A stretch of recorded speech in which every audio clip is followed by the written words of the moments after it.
Hello dear students, a very good morning to all of you. Dear students, આજે આપણે ધોરણ 9નો પાઠ 19 પંખી લોક ભણીશું.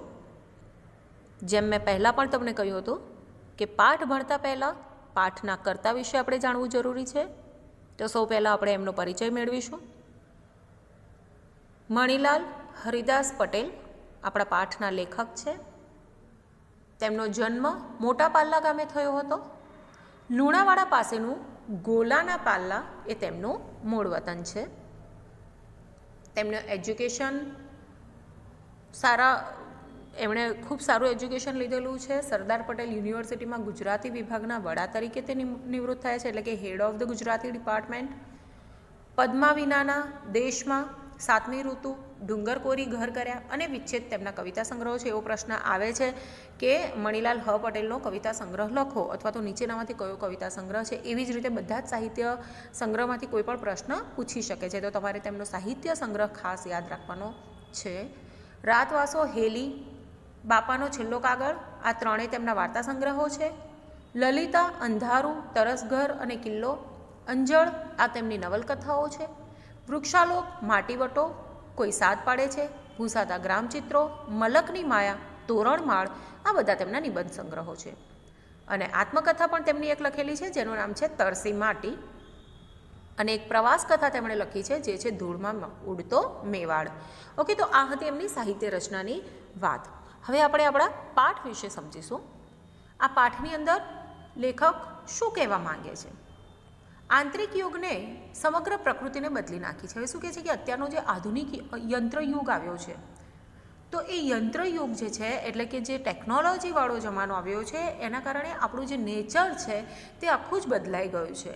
અને આ બદલાયેલી જે લાઈફ છે એની અંદર પ્રકૃતિના અભિન્ન અંગ એટલે કે એના ઇમ્પોર્ટન્ટ પાર્ટ્સ જે છે એમાંના એક પંખીઓ યાની કે બર્ડ્સ જે છે એમની અવદશાનો ચિતાર આ નિબંધમાં છે. उनकी जो बैड मतलब उनकी जो कंडीशन इतनी ख़राब हो गई अभी के इस ज़माने में, तो उसका यहाँ पर बहुत ही अच्छे से राइटर ने दिया है.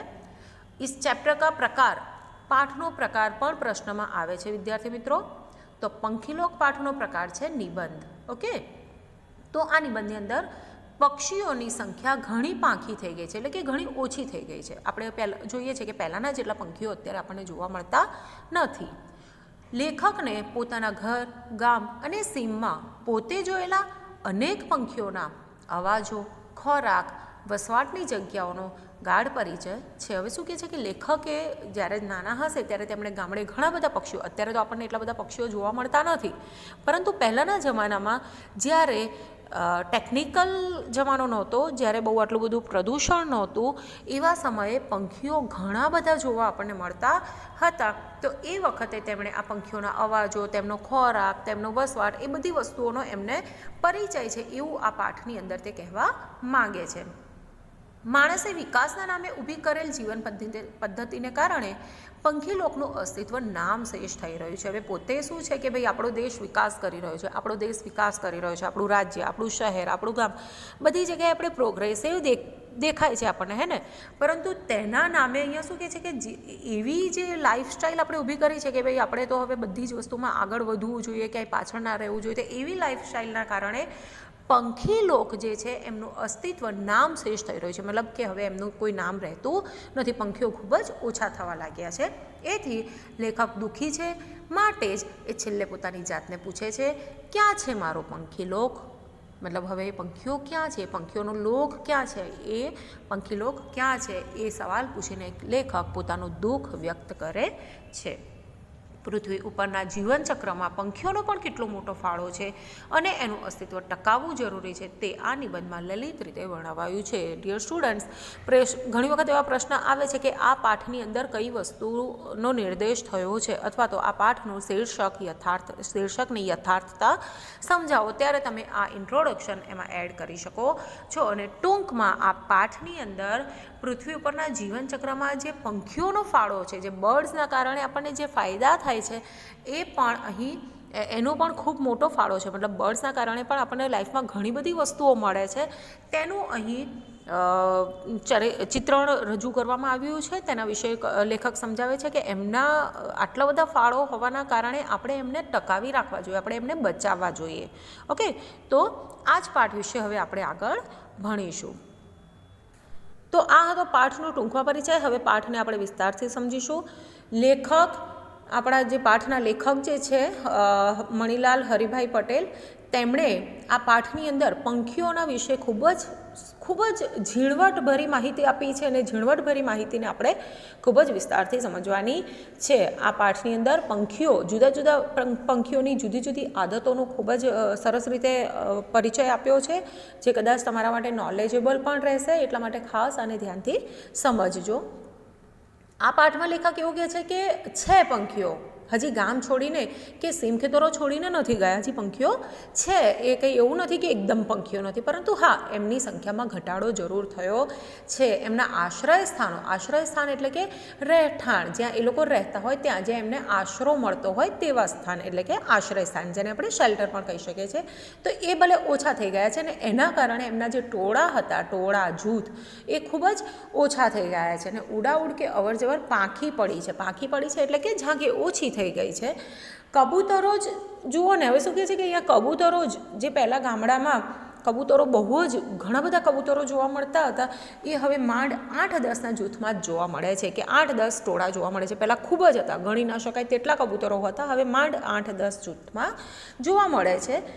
ચબૂતરા તૂટવાની સાથે એમના સહેવાસ સ્થળો પણ બદલાય છે. ચબૂતરા તૂટી ગયા. હવે પહેલાં તો ચબૂતરો હતો એટલે ખાવા બધા ભેગા થતા, સાથે રહેતા, સહવાસ એટલે સાથ, તો કબૂતરોનો સાથ પણ હવે તૂટવા માંડ્યો છે અને એ બદલાઈ ગયા છે, સહવાસ હવે બદલાઈ ગયા છે. અને પહેલાં દેશી નળિયાવાળા બબ્બે પડાળિયા મોટા ઘર હવે ક્યાં રહ્યા છે? હવે તો કેવું થઈ ગયું છે, ફ્લેટ ને એવું બધું થઈ ગયું છે. આપણે જોઈએ છે કે ત્યાં આગળ પહેલાં ગામડામાં શું હતું કે બે પડાળીવાળા સીધા સળંગ એવા ઘર હોતા, બે માળ હોતા, ઉપર નળિયા પણ હોતા, તો નળિયાની ઉપર પણ કબૂતરો પોતાના માળા બાંધી દેતા હતા. તો મતલબ એ લોકોને માળા બાંધવા માટેની જગ્યાઓ મળી રહેતી હતી, જે હવે મળતી નથી. એટલા માટે કબૂતરો કે બીજા પક્ષીઓ પણ આપણને ઓછા જોવા મળે છે. અહીંયા ખાસ કબૂતરોની વાત કરી છે લેખકે. શિયાળામાં આ ઘર પડાળે ને વચલા મોભારે કબૂતરોના જૂથ મીઠો તડકો મારતા રસાણે ચડેલા એવા દેખાતા હતા. મતલબ કે ઘરમાં વચલો મોભારો હોય, વચ્ચેનો માળ જે હોય, ત્યાં આગળ એ લોકો ચડીને બસ બધા એકબીજાની સાથે ઘૂ ઘૂ ઘૂ એમનો અવાજ કરતા જાય અને મસ્તી કરતા રહેતા, અને એમના રસમાં, એમના મસ્તીમાં એ મસ્ત રહેતા હતા.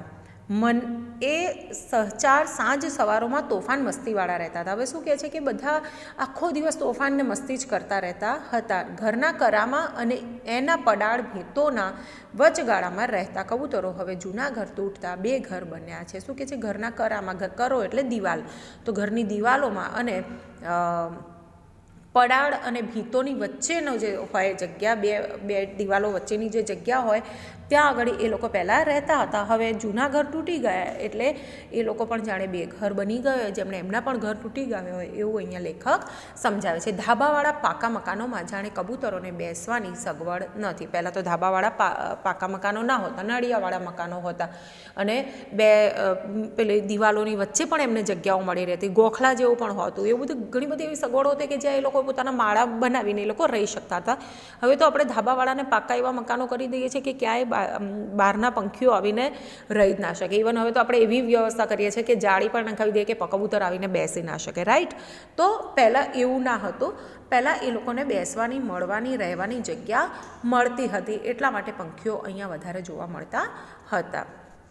ફળીએ જુવાર બાજરીની ચણ નાખનારા દાદા, વૃદ્ધ વડીલો ગયા એટલે ફળિયા પંખીઓથી હવે છલકાતા નથી. પહેલાં તો ઘરડા માણસો હતા, એ અત્યારે પણ આપણે જોઈએ છે કે ઘણી જગ્યાએ એવા માણસો જોવા મળે છે કે જે ચબૂતરામાં પક્ષીઓને દાણા નાખે છે. તો પહેલાંના જમાનામાં વૃદ્ધ દાદા, દાદી, ઉંમરવાળા જે માણસો હતા, એ લોકો શું કરતા કે ભાઈ ઘરમાંથી થોડું જુવાર, બાજરી, એવા કોઈ પણ અનાજના દાણાઓ લઈ જતા અને એ કબૂતરોને કે પક્ષીઓને નાખતા હતા. તો એના કારણે કબૂતરો વધારે આવતા હતા. પરંતુ હવે એ વૃદ્ધ માણસો જ નથી રહ્યા, હવે પેઢી જ બદલાઈ ગઈ છે અને નવી પેઢીને આવી બધી વસ્તુ આવડતી નથી ને એ લોકો કરતા નથી. તો હવે પક્ષીઓ માટે એ ખાવા માટે કોઈ જગ્યા જ નથી, કોઈ નાખવાવાળું જ નથી, તો ત્યાં એ લોકો ભેગા થતા જ નથી. પછી આગળ શું કહે છે કે એવા ફળિયા ક્યાં છે જેની પડસાળોમાં પાણીની ઠીબો અને ચણના પાત્રો લટકતા હોય. પહેલાં તો એવું હતું કે ભાઈ આગળ ઓસરીમાં ચણ માટેની એમની પાણી માટેની ઠીબ એટલે આપણે જોઈએ છે ઘણી જગ્યાએ કે 3 દોરડાથી એક માટીનો પેલું બાઉલ જેવું લગાવેલું હોય છે ને એની અંદર પાણી ભરતા હોઈએ છીએ આપણે, ને માટલી નાની હોય છે અથવા એવી રીતના એની અંદર પાણી ભરીને કબૂતરોને પીવા માટેની વ્યવસ્થા કરેલી હોય છે જેને આપણે ઠીબ કહીએ છીએ. તો એવી ઠીબ અથવા તો ચણના પાત્રો એટલે કે અહીંયા વાસણ યુટેન્સિલ્સ લેવાના છે. ચણ માટે ના કોઈ પણ એવું પાત્ર હતું, એવું કોઈ વસ્તુ હતી કે જેની અંદર દાણા નાખતા હતા, તો એવા દાણા પણ નાખવા માટેના પાત્રો પણ હવે ક્યાંય લટકતા નથી જોવા મળતા. પડસારો ગઈ ને ઠીબોય ગઈ, હવે એવી પડસાળ જ નથી, ઘરમાં એવા ઓસરીવાળા મકાનો જ નથી અને ત્યાં ઠીબ કોણ ભરાવે હવે. અને કૂવાય જૂના થયા ને પડ્યા કે પૂરાયા, કબૂતરો ક્યાં જઈને વસે. પહેલાં તો કૂવામાં પણ કબૂતરો રહેતા હતા. ઘણી જગ્યાએ ગામડે તમે જોયું હશે કે કૂવાની અંદર પણ કબૂતરો વસવાટ કરતા હોય છે. હવે તો કૂવા પણ નથી રહ્યા, તો કબૂતરો જઈને ક્યાં વસે. ત્યારે તો કૂવાની ભીતરી બખોલોની ઠંડકમાં એ નમણા નાજુક પારેવો એટલે અહીંયા કબૂતર ઘૂ ઘૂ કરીને પ્રેમ મંત્ર ઘૂંટ્યા કરતા હતા. પહેલાં તો શું, કૂવામાં ઠંડક પણ રહેતી અને એમને એવા ગોખલા પણ મળી રહેતા હતા, બખોલો પણ મળી રહેતી હતી જેની અંદર એ પોતાનો વસવાટ કરતા હતા. હવે તો પાણી માટે બોર, હેન્ડપંપ કે સબમર્સિબલ પંપ આવી ગયા છે. હવે આ પણ પ્રશ્ન એક આવી શકે છે કે ભાઈ પાણીની સગવડો જે છે હવે કેવી સગવડો વધી છે, તો કે ભાઈ બોર વધી ગયા છે, હેન્ડપંપ વધી ગયા છે, સબમર્સિબલ પંપ આવી ગયા છે. તો એ બધાના કારણે હવે ક્યાંય પાણીનો આપણે એવું કોઈ હોજ કે હવાડા કે કૂવા એવું આપણે ભરીને રાખતા નથી, કારણ કે સીધું અંદરથી અંડરગ્રાઉન્ડમાંથી આપણે પાણી ખેંચીને લઈ લઈએ છીએ. તો એના કારણે શું થાય છે, ચકલીને નાવાય પાણી ખોળવું પડે એટલે કે શોધવું પડે. તો મતલબ કે એટલું પણ પાણી નથી મળતું કે અંદર નાના ખેતરોમાં ફરીને સીધાઓ પાદરને લીમડે મુકામ કરતા સંકોચશીલ હોલો હોલી ઉપર કાબરોરાત બેસી રહે છે. અહીંયા હોલો અને હોલી એ પણ એક પક્ષી. આના ઉપરથી કપલ છે કે પક્ષીઓની ઝાડ વાત કરી કેવી રીતે ઝાડ વેચી દીધા, એ લોકો પણ ફળિયાની કોરમાં જે બિચારા બેસી રહે છે. આમ પણ એ લોકોનો સ્વભાવ અહીંયા કેવો કયો છે, સંકોચશીલ. લીમડીની ઉપર ચકલીઓ શરમાળ ટાઈપનો એમનો સ્વભાવ રહેલો છે. આ પ્રશ્ન પણ આવી શકે છે. હોલા નામના પક્ષીઓ અને હોલાઓ એ પણ પક્ષીઓની લાક્ષણિકતા. એ લોકો પણ પાદરમાં જે લીમડો હોય છે લીમડાના ઉપર રહેતા, જ્યાં ત્યાં પછી મહાદેવ એટલે કે શંકર ભગવાનના મંદિરના પાસે જે આંબલીનું ઝાડ હતું તેની ઉપર કાબરો રહેતી હતી. તો આ રીતે પક્ષીઓએ પોતાનો નથી રહ્યા. પહેલા તો શું હતું કે કવિઓ પણ પક્ષીઓ પર ઘણા બધા ગીતો લખતા, કવિતાઓ લખતા, પરંતુ હવે તો એવા કવિઓ પણ અધારા એટલે કે જેનો કોઈ આધાર નથી લખે. મતલબ પક્ષીઓ જોવા તો નથી મળતા, પરંતુ હવે તો પક્ષીઓનું નામો નિશાન સાંભળવા પણ મળતું નથી. એવું સ્વાભાવિક લાગતું હતું, હવે કહેવામાં સુનમુન થવા લાગે છે. પહેલા નોર્મલ ચાલતું હતું ને વૃક્ષો કપાયા, સીમના વૃક્ષોને નહેરના પાણી લાગ્યા ને એ સુકાયા નથી. હવે શું કહે છે કે હવે તો ગામ જ તૂટી ગયું છે. તો ગામમાંથી શહેરો તરફ લોકો વળવા માંડ્યા અને ગામડાનું ને રાત આપણે જોઈએ છે ને રિનોવેશન થવા લાગે છે અને ડેવલપમેન્ટ વધવા માંડ્યું છે. તો એના કારણે શું થાય છે કે ગામડાઓ અને ગામડાની અંદર જે વૃક્ષો ગ્રીનરી જે બધી હતી એ બધી કપાવા લાગી છે. અને સીમના વૃક્ષોને નહેરના પાણી લાગ્યા અને એ સુકાયા. સીમના વૃક્ષોને પહેલા તાજા વરસાદના પાણી મળતા હતા અને હવે નહેરના ગંદા પાણી મળે છે. પાણી પણ એટલા પૂરતા પ્રમાણમાં મળતા નથી. એના કારણે વૃક્ષો સુકાવા પણ લાગ્યા છે. કેમ કે ઝાડમાં લાકડું જોનારા લોકો વધ્યા. ગામ ઉઘાડું પડી ગયું. પહેલા શું હતું કે ઝાડ જે છે એને ખાલી ઝાડ કે વૃક્ષ કાં તો કોઈ છાંયડા માટે એનો ઉપયોગ કરવામાં આવતો હતો, કાં તો પછી એના પાંદડાઓને કે એની કોઈ મતલબ કે કોઈ આયુર્વેદિક કોઈ ઝાડ હોય કે કોઈ ફળાદીનું શાકભાજીના કોઈ એવા પ્લાન્ટ હોય તો એ રીતે એનો ઉપયોગ થતો હતો. પરંતુ હવે લોકો એના લાકડા તરીકે એનું થડ જે છે એ લાકડું એઝ અ ફ્યુઅલ તરીકે લોકો યુઝ કરવા લાગ્યા છે. તો એના માટે લાકડાઓ વગર એ લોકોને એટલી પણ નથી ખબર પડતી. એટલા માટે લોકો એ વસ્તુ પણ કલ્પના નથી કરી શકતા કે આપણે આટલા બધા ઝાડ કાપીએ છીએ. આવે છે કે એના કારણે કેમ કહે છે કે ગામ ઉઘાડું પડી ગયું, કારણ કે ગામડાની અંદર ગામ તૂટી ગયા અને વૃક્ષો એમાં કપાવા માંડ્યા. વૃક્ષોને એવું આપણે વૃક્ષોને નહેરના પાણી નથી મળતા અને કદાચ એ લોકોની અંદર જે પહેલા તો કેવી રીતે ગમતું હશે, જે એક આશ્રય તરીકે પક્ષીઓના આશ્રય સ્થાન તરીકે યુઝ થતો હતો.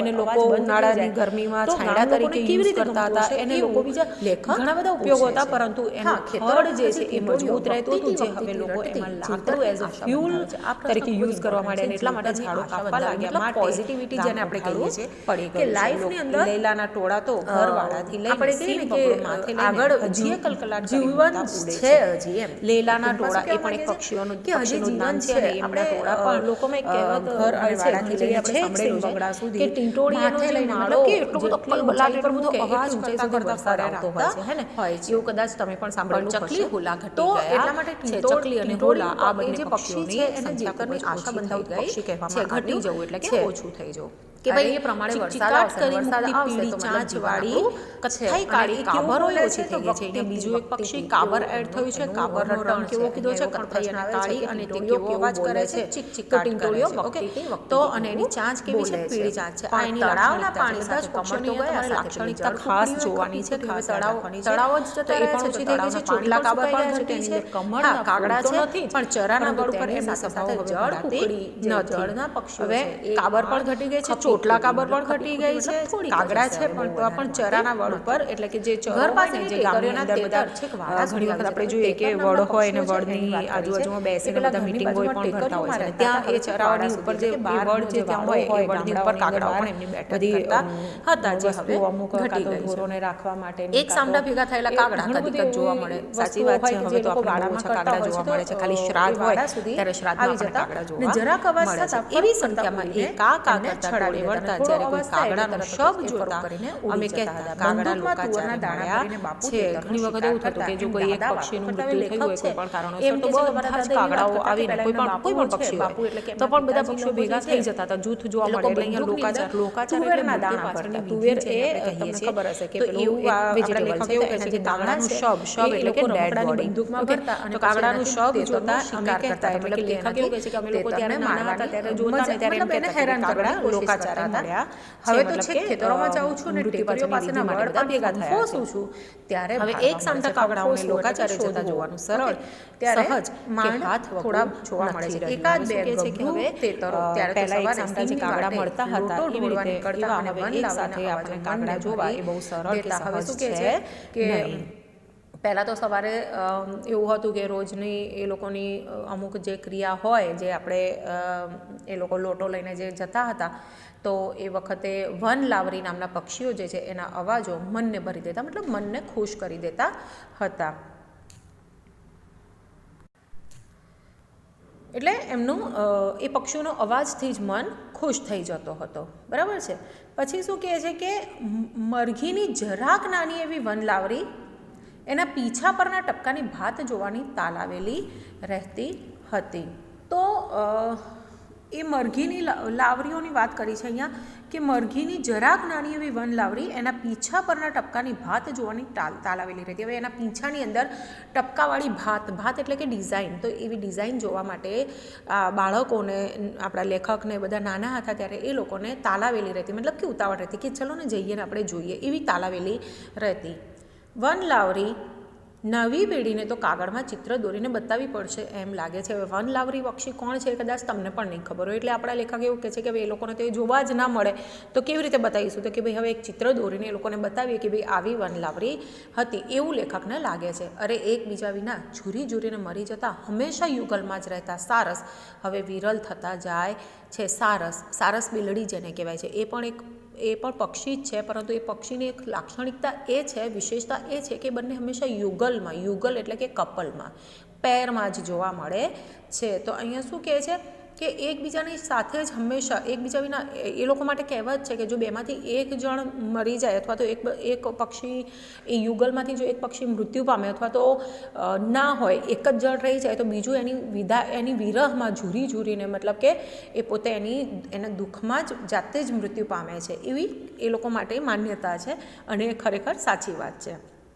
તો એમ કહે છે કે સારસ બેલડીઓ ચરતી હોય ગમ્મત કરતી હોય કેટલા યુગલો હતા ઉડે કે આકાશ ભરાઈ જતું. હવે એ જાણે આકાશમાં વિમાનની જેમ ઉડતા હોય એવા લાગે. એમની લાંબી ડોક આગળ અને એવા જ પાછળ ખેંચાતા લાંબા પગ બે મોટી પાંખો એમને તો એ ઉડતા વિમાનો જેવા લાગતા. અહીંયા લેખક શું કહે છે કે એ સારસની બેલડી જે છે સારસની જે જોડી છે બેલડી એટલે જોડી યુગલ તો એ સારસ પક્ષી હંમેશા બંને સાથે જ રહેતા અને એ લોકોની ચાંચો પણ મોટી અને એ લોકોની લાંબી ડોક પણ લાંબી અને એ લોકોના પગ પણ પાછળથી ખેંચાતા લાંબા લાગતા. એટલે એના કારણે શું લાગતું, અને પાછી 2 મોટી પાંખો હોય એમની, તો એના કારણે એવું લાગતું કે જાણે આકાશમાં વિમાનો ઉડતા હોય. એમના મધુર રણકદાર અવાજો તો રાત્રિના પ્રહરે પ્રહરે મહીસાગરના કાંઠાથી સંભળાયા કરતા. એકદમ રણકદાર અવાજ કીધો છે. એમનો અવાજ કેવો કીધો છે? સારસ બેલડીનો અવાજ કેવો કીધો છે? મધુર અને રણકદાર, મતલબ કે એકદમ જ કાનને ગમી જાય તેવો અવાજ એ લોકોને સંભળાયા કરે છે. હવે તો ચારેય દિશાની સીમ કરતાંય 1-2 સારસ બેલડી માંડ જોવા મળે. આખા ચારેય દિશામાં મતલબ કે બધે જ આખા સીમમાં, આખા ખેતરમાં ફરી વાળો ત્યારે માંડ 1 કે 2 સારસ બેલડી માંડ જોવા મળે છે. ક્યાં ગયા એ મહાકાવ્ય યુગના ઋષિ મુનિઓને પણ પ્રિય એવા નિર્દોષ પ્રેમાળ પંખીઓ. હવે શું કહે છે કે મહાકાવ્ય યુગ એટલે કે જે રામાયણ મહાભારત ની રચના થઈ એવા યુગમાં જ્યારે ઋષિ મુનિઓ હતા એ લોકો પણ આવી પક્ષીઓ ઉપર પણ ઘણી બધી કથાઓ અને કવિતાઓ લખતા હતા. તો એ ઋષિ મુનિઓને આ પ્રિય પક્ષીઓ ખૂબ જ ગમતા હતા, આ પક્ષીઓ ખૂબ જ પ્રિય હતા. તેવા નિર્દોષ અને પ્રેમાળ પંખીઓ ક્યાં ગયા એવું આપણા લેખક વિચારે છે. ખેતરોના ક્યારાઓમાં પાણી ફરે છે ત્યારે થોડા ઢેંક અને બગલા આવીને બેસે છે. હવે ખેતરોના ક્યારાની વાત છે. ઢેંક અને બગલા એ પણ પક્ષીનો પ્રકાર છે.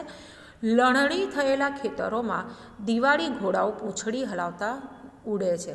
લણણી થયેલા ખેતરો એટલે કે ખેતરની અંદર જ્યારે પાક ઉગાડવામાં આવે અને પછી થઈ જાય, પછી એને જ્યારે લેવામાં આવે ત્યારે લણણી કર્યું કહેવાય. તો એવા ખેતરોમાં લણણી થઈ ગયેલી હોય પછી એવા ખેતરોમાં દિવાળી ઘોડા એ પણ એક પક્ષીનો જ પ્રકાર છે. કદાચ તમે પહેલી વાર જ સાંભળશો, પરંતુ હા, ખરેખર એ પણ એક પક્ષીનો પ્રકાર છે જે પહેલાં જોવા મળતા હતા, હવે જોવા મળતા નથી. તો એ પૂંછડીવાળા પક્ષીઓ હતા, એટલે પૂંછડી હલાવતા ઉડે છે. કાળિયાકોશી પણ ફળિયેથી ખેતર સુધી આંટા ફેરો મારતો ઉડે છે. કાળિયાકોશી એ પણ એક પક્ષીનું નામ છે. એ પણ ફળિયાથી ખેતર સુધી આંટા ફેરા મારે રાખે છે ને ઉડે છે.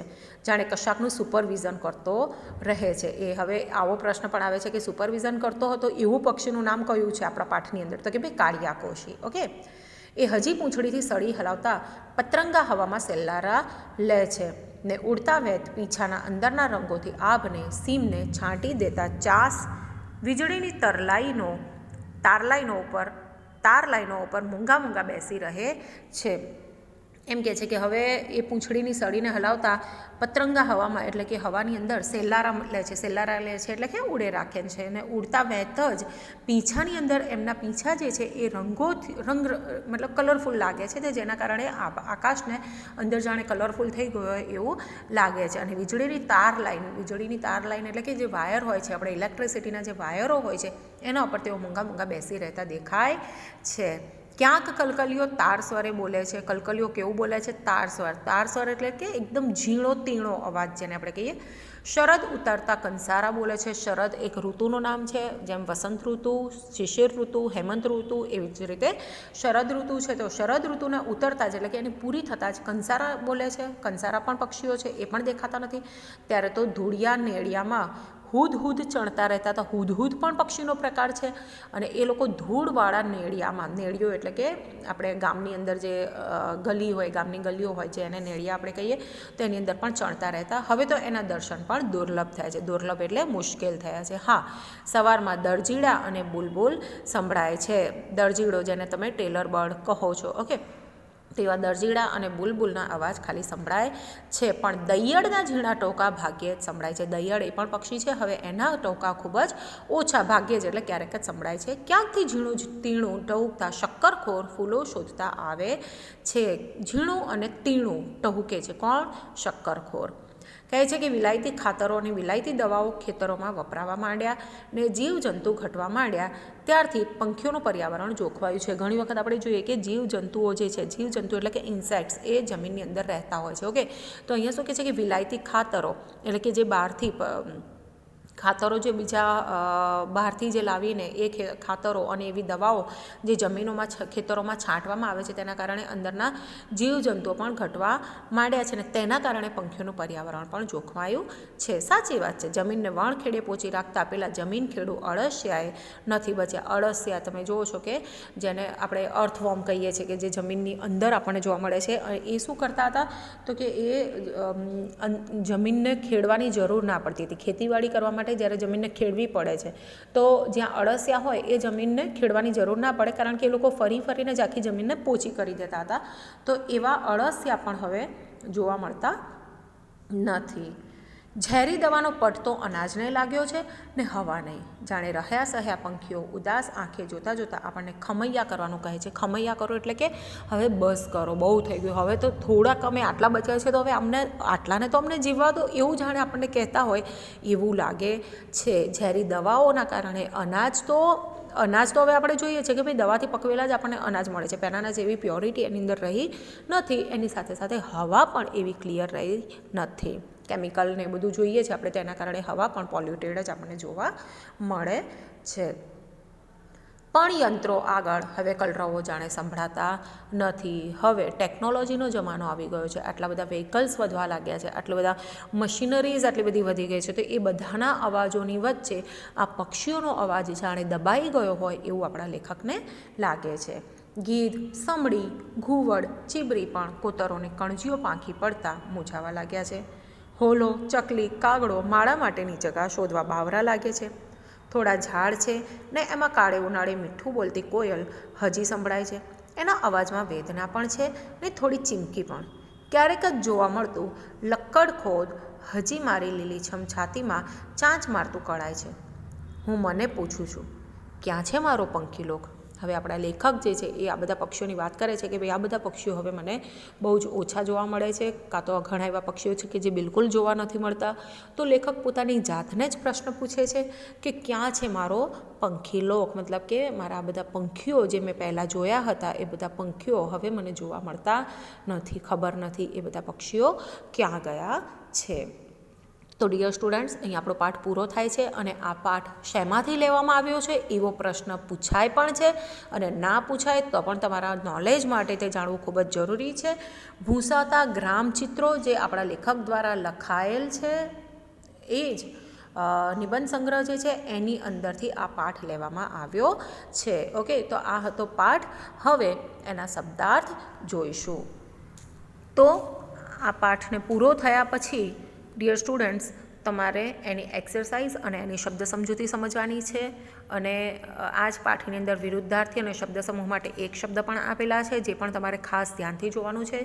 ત્યારબાદ તેના પાછળ જે સ્વાધ્યાય એટલે કે જે એક્સરસાઇઝ આપી છે એ પણ ખૂબ જ સરસ રીતે તમારે કરવાની છે. અને હોમવર્કની PDF મને તમારે સેન્ડ કરવાની રહેશે. પાઠની પાછળની બધી જ એક્સરસાઇઝ અને વર્કબુકનો આ પાઠ જે છે એની એક્સરસાઇઝ તમારે લખીને મને હોમવર્ક સેન્ડ કરવાનું રહેશે. ઓકે, તો મને આઈ હોપ કે તમે સારી રીતે એને સમજી ચૂક્યા હશો.